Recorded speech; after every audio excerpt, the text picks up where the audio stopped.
Simeon Schillerman is CEO, Brighton Health Plan Solutions, and he is with us today to talk about some big picture opportunities and challenges in the healthcare world. Good to see you, Simeon.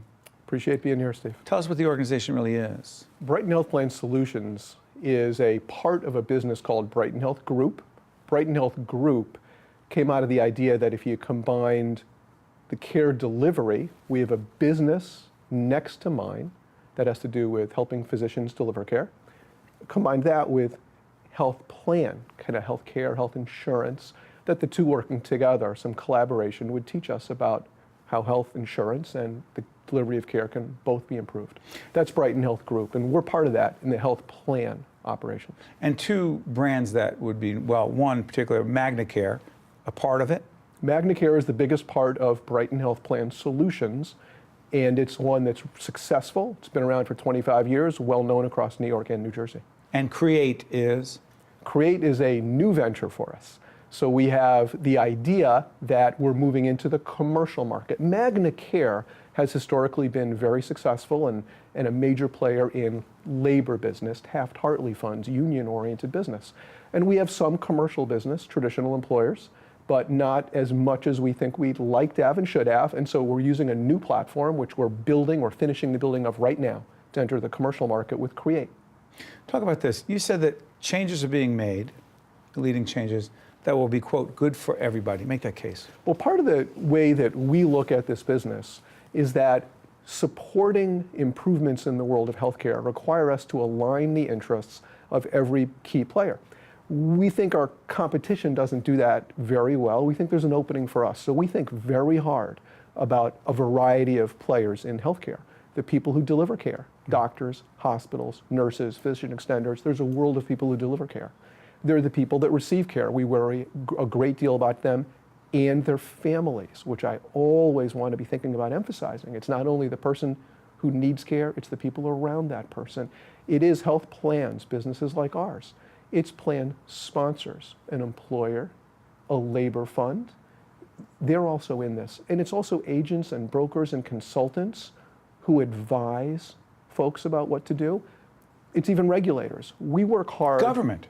Absolutely. Government's a big player everywhere. They're a big player in healthcare. Let's recognize that and work with. But here's the interesting thing to me as you lay that out. Everyone can win in this, as you're describing it, but devil's advocate. What happens when the goals of some of those entities conflict, you say? Well, there are then the folks who maybe aren't willing to share the kind of goals that help each of the other players, maybe are folks who won't be participating in what we want to do. So when we think about Create at our company, and the reason we're building a brand new business platform for this is because we have some very specific ideas about how we can align interests. And the reality is some players, maybe there's some advisors, maybe some doctors or hospitals or plan sponsors won't feel good about that. But the ones who want to participate recognize that it's in their best interests to help other stakeholders. Those are the kind of partners that we'll have. And we're building that coalition already. Does healthcare have to be as confusing as it sometimes seems to most of us? There's no question it doesn't have to be. In fact, that's something that we're addressing. And I'd love to give you just a brief window into how we think about that. Go ahead. One of the core ideas or core observations that went into our design of the product we call Create, and that you'll hear about in the media and other ways soon, is that people tend to access care across a wide array of providers of care.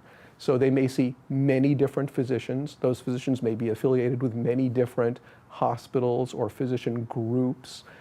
And one of the very simple concepts that we started to learn about is that when we can have people seek care from a narrower range of providers, instead of my family goes to that hospital for one service, that other one unaffiliated for another service, if we can narrow that a little bit, that actually can reduce some confusion.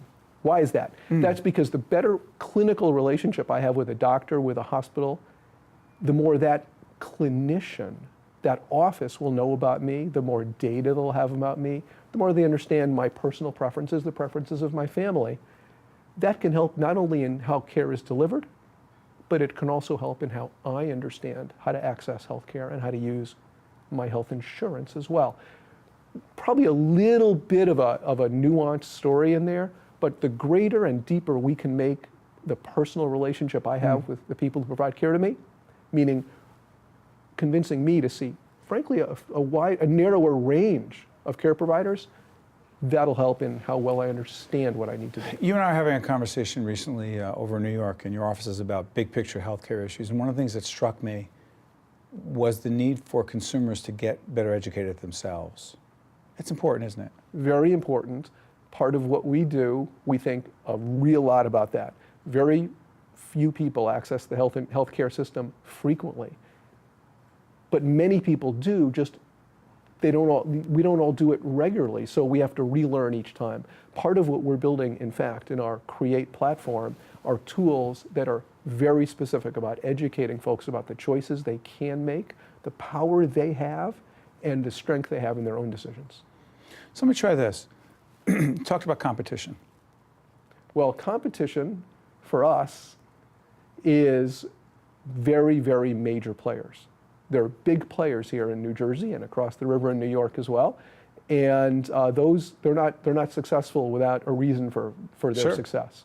So we've got to work very hard to be a new entrant in a difficult business and be able to actually win and be successful. So when you see certain players, you're in a different arena, but certain players drop out of certain markets in New Jersey, does that, you say to yourself, wow, geez, do you see that as an opportunity? Absolutely. For us, it typically would be an opportunity when somebody drops out.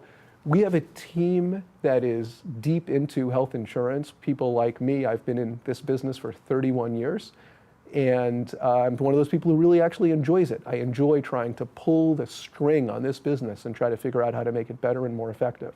When others can't or won't, that's simply space we can fill, and we like that. So you see the creative, dare I use that term again, you see the creative possibilities here where someone might just say, it's a bottom line business, it's a numbers business, you say? Well, certainly there is a business here. So I'm not going to deny that many players, us included, are in this as a business. But that doesn't mean that we can't be helping others be more successful at the same time. So we do believe there's a significant opportunity and a significant opening for not only better collaboration, but much more consistent, much more broad collaboration where we're taking into account the interests of the other players. Last question. One of the topics we talked about offline was leadership. We're both fascinated by it. The number one lesson you have learned about leadership in your career would be, put you on the spot. The number one lesson is a combination of two factors, listening and learning. And it sounds trite, it may sound like an old story, but I'm not a young man anymore, and I'm learning every single day. And I'm doing it because I work hard on listening. I'm not as good at listening as I need to be, and I'm not as good as I'm going to be tomorrow. But the better I can listen, and the more I'm going to learn. And again, sounds trite, sounds like I read it in an old book, and I probably did, but it should be in every new book as well. And real quick, 20 seconds. Someone says, I have the answers. You say? I say, I'm big on the idea of trust but verify. If you have the answers, I'm going to listen to you, but I'm going to ask you a lot of questions. Simeon Schindelman is CEO, Brighton Health Plan Solutions, MagnaCare Create. I want to thank you for joining us, and we appreciate it. We learned a lot. Thank you so much. Thanks, Simeon. Great to be with you. Good stuff.